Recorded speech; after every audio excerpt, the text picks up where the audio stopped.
There's another. Killed him. He turned them all.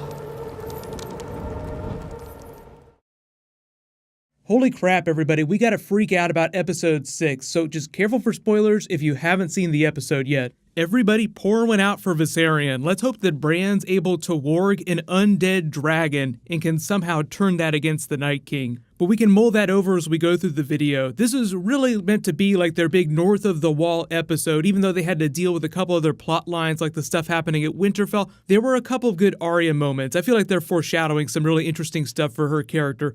But let's just get into it. So top 10 WTF and book Easter eggs. So number 10, everybody marching north of the wall. I love the way they opened it too with the map table pushing north as they cut to them actually walking in the north. They do a good job with transitions this season. You may be really upset about how they're doing the gross out transitions in earlier episodes with all that literal crap and pus. This was a little more straight out. There wasn't that much comedy in it, but they actually had a lot of funny jokes back and forth as they were talking to each other about their backstories, sort of referencing things that have happened in the past. There was even a lot of earlier dialogue that was given to new characters, like Tormund brings back up Sheila the bear. So the whole funny moment about Gendry just wondering, how do you keep warm north of the wall? Tormund's advice, totally legit. Walking's good, fighting's better, fucking's best. When he says you make do with what you got, he's talking about the bear that he claims to have had sex with, Sheila the bear. So Tormund was great in this episode, and actually after all these scenes that he had, these great character moments and that nod he had with the Hound at the end, it makes me feel like they're going to keep him around for as long as possible,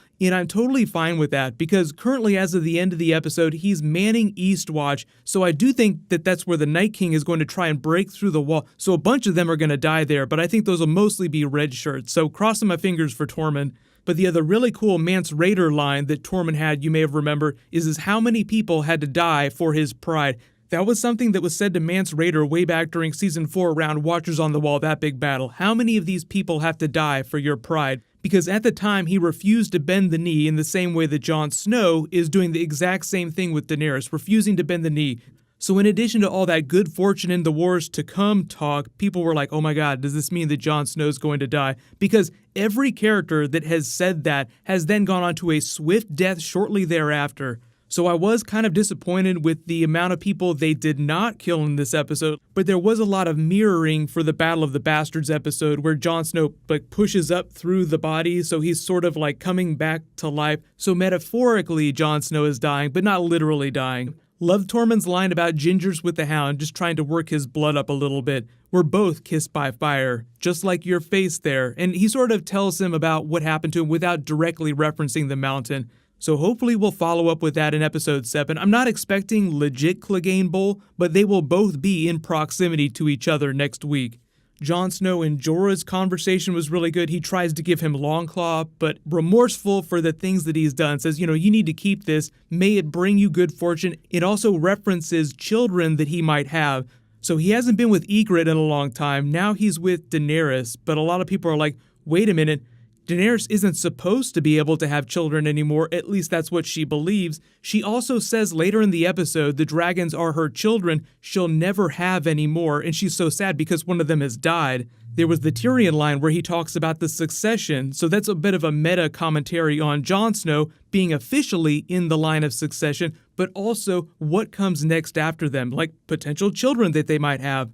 So it's just Game of Thrones planting seeds for the idea that they're probably going to have a child at some point during Season 8, or she'll be pregnant. It just depends on how much time passes. Remember, 9 months, Cersei's supposed to be pregnant now, but we don't know how long she's been pregnant, so don't get too worked up over the timeline. They're just setting the stage for Daenerys to probably get pregnant with Jon Snow's child sometime next year.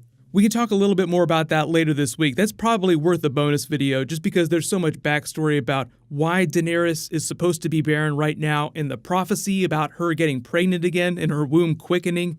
So number 9, Arya and Sansa, the Winterfell plot. This was not my most favorite moment, especially the early scenes too. I feel like the Bag of Faces and them playing the Game of Faces was probably their best scene together, but because Winterfell is a big location, you have Bran, there's a lot of mythology happening there, you also have to service this storyline. So I am totally not down for this manufactured conflict between the two of them. Arya is mad at Sansa because she believes that Sansa's a traitor to their family, but almost everybody else that was part of that situation and knew about the letter, like Maester Luwin, understands that Sansa was forced to write the letter and didn't mean what she said. The problem with this scene is that Arya is supposed to have this superhuman ability to detect when people are lying, and she can't tell that Sansa is not lying when she says that the words of the letter are false. Like, she's like, I didn't mean that, but Arya still believes that she's a traitor. So giant thumbs down for that, but it remains to be seen what it is that brings them together. Remember, the lone wolf dies, but the pack survives, so something is going to have to bring them together, and Littlefinger's trying to engineer a situation where Sansa is completely dependent upon him for political advice and how to deal with the other Northern Lords, because Sansa's worried that now that Jon Snow's been gone for so long, that they'll all just bolt. But number 8, Tyrion trying to get Daenerys to chill out because they have this big meeting coming with Cersei. Don't do anything rash. Please don't burn everything to the ground. He does give her that little out, like if they actually do try to hurt you, then we burn them to the ground. But like I said, he references the world that they're trying to create, what comes next. And then Daenerys gets really upset at the idea of the succession. We'll talk about that after the war is won. So like I said, just a nod to Jon Snow also being part of the succession and her not really sure what's going to happen between the two of them. Like, she probably hasn't totally figured out what she's going to do after she actually sits on the Iron Throne. She's so worried about the war right now. It's just planting more seeds for potential baby between the two of them. So we'll see how that plays out. But number 7, fighting the giant white polar bear, flaming polar bear, triggering the Hound. That was actually a good moment. So anything on fire will trigger the Hound. But I wouldn't get too down on him because that is a giant bear. So even if it weren't flaming, then anybody would probably flip their shit. But the meta thing going on here too is that Tormund had just gotten done talking about doing what you needed to do to keep warm, like having sex, the joke about him having sex with Sheila the bear up north of the wall, and then cut to an actual white polar bear. So I feel like that's the show's way of sort of meta referencing a bunch of previous things that they've done on the show. So the bear is more of like a funny WTF twist, like, oh, this is a giant bear. Oh, it looks like giant animals can be turned into whites too. So it's also foreshadowing for Viserion being turned at the end of the episode. Number 6, the small group of whites in the single White Walker just serves as an explainer for you kill the creator, the creations fall as well. So it's just set up for the end of the episode where they're like, kill him, he created them all. So they have the idea now. Now they just need another terrible Tyrion plan. So, I mean, we can make jokes about how terrible everyone's plans have been this season, but at least the seed has been planted now. They kill a White Walker and maybe take down a squadron of whites, but they kill the Night King and the entire army will fall instantly. So that just feels like a big Season 8 moment where somebody sacrifices their life to take him down with either, say, like Arya's Valyrian dagger or some really special weapon, but in doing so, giving up their life, they kill him and end the war. So we can theory craft about that after the season's over, because there's still a whole bunch of stuff left to happen in episode 7. But they send Gendry running back. He is one of the fastest runners I've ever seen, but I'll talk a little bit about the timeline of the episode, because as they run for the island in the middle of the frozen lake, they were standing there in the episode for more than a single day, because you see the sun go down as Gendry reaches the wall, and then it goes from being really dark to them sort of waking up with it being light. So it just lets you know that they were sitting on that island for a day, maybe a little bit more than that. So it does kind of explain how they're able to get a raven to Daenerys, and she makes it all the way back by the end of the episode. But number 5, the Hound just gets really pissed off and starts throwing rocks, misses one. The whites seem intelligent enough to put 2 and 2 together, so we can talk about that later too, because it's like, if they can understand this, then how intelligent are they? Are they just mindless creatures that are filled by the will of the White Walkers that created them? But shit is on, and they start to fight them off, but you get this sense, it's very Battle of the Bastards-esque, where they get surrounded just like Jon Snow's group was during that episode. And I love this wide shot because it's just like the sea of ants washing over them until Daenerys, preceded by jets of flame, comes to save them. So like I said, Battle of the Bastards, it's a very Knights of the Vale twist type moment, like, oh, you think all is lost, even though we know that Jon Snow's probably not going to die. So we can argue in the comments about which battle this season featuring dragons was the best, like Daenerys versus Jaime or Daenerys versus the Army of the Dead. I feel like this moment is actually meant to be more meaningful for the characters, in the other Jaime episode is meant to be like a bigger action set piece. So I do think, if you're just talking about spectacle, then the Jaime episode is probably better. But this episode with Viserion dying is way more gut-wrenching. So number 4, back to Winterfell. Sansa, upset about the Northern Lords potentially leaving, finds Arya's bag of faces, and Arya makes like she's going to kill her and wear her face. I feel like that's the whole point of the scene. They want to make you wonder about that. Even though I think that's complete garbage, there's no way that Arya is going to kill Sansa, but I did like the way they brought back the game of faces, and the sheer fact that there is a literal bag of faces that they introduced in the episode is probably a hat tip to Arya continuing to wear different faces in Season 8. So we can all wonder and theorycraft about whose faces she'll wear. I would love for her to kill Littlefinger in the finale potentially, and then wear his face through Season 8. That would be a great way to keep Aidan Gillen around, because he's a great actor. Just they haven't been doing a lot of really interesting stuff with his character this season. But Arya wearing his face, that would be a lot of fun. And of course, back to the big battle. Number 3, the Night King javelins Viserion down, who dies, sinks to the bottom of the lake. Everybody's freaking out. Jon Snow also goes down, trying to help them get away. So after Benjen sacrifices himself to allow him to get away, just almost a throwaway moment in how quick it is. Like, where's Benjen been? Has he been watching the battle this whole time? Either way, I think it's the show's way of telling us that, hey, this is our last Benjen moment. He's not coming back after this.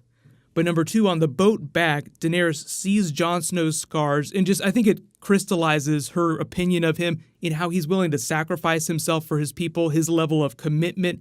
They share a very tender moment. She talks about her dead children. I'll never have another. He officially bends the knee, even though he's still lying in bed, and then she sort of takes off to leave him to recover. It gets a little awkward between the two of them, but they just want to let you know that yes, there's a thing happening between them here.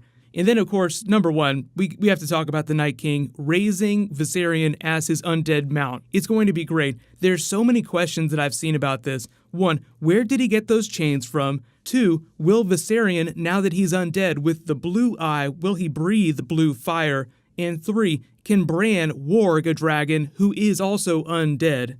My initial takeaway on the chains is that those are taken from Hardhome. They're just big boat chains used to drag ships out of the water, so that's probably where they came from. And it would be really cool to see Viserion breathe blue fire. It'd be a really easy way to differentiate him visually on screen when all the dragons are fighting each other in the air during Season 8, which I think is mutually assured at this point. The 3 heads of the dragon, one of them will be the Night King now. And as for Bran warging a dragon, I do think it's possible. I think he's getting powerful enough to do that. But I think the best we can hope for right now is just that Bran is able to somehow mess with the Night King's connection with Viserion. So during a battle, he's able to distract him so that Jon and Daenerys riding the other dragons can somehow take him down. So mission 1 now is getting the Night King back on the ground. And in order to do that, you have to take down undead Viserion. But let me know in the comments, what did you guys think of the episode? I feel like there were a bunch of mythology twists, and I do like the idea of an undead dragon. A lot of great ideas, even though their plan was absolute crap. Like, Jon is like, I'm so sorry about this. We should have never gone. Yes, that is correct. You should have never gone. There's much easier ways to convince Cersei about a White Walker. They probably would have been better off taking Thoros south of the wall and using him as the example that whites exist. Like, look, here, this is a person that you probably met in King's Landing, Cersei. He is now undead and running around trying to bite everyone's hands off. And another book Easter egg is when the Hound says, Beric, you better be careful, you're on your last life. In the books, he's on his 6th life. Thoros goes down, so he has to use his life to give life to Lady Stoneheart. He gives her the kiss of life. So me and a lot of other people were wondering if he was going to do that for Jon Snow. But obviously they opted not to kill anybody except for Thoros in the episode. So I feel like that's probably going to be one of the biggest complaints. Like, now is the time where it is okay to start killing your main characters. We're in the final episodes. But I'll post my finale trailer video next, then new Rick and Morty. I'll say congratulations to the latest giveaway winner, Reese Clark. Please private message me on the back end of my channel so I can get your contact details. While you wait for everything, you can click here to learn about Rhaegar Targaryen.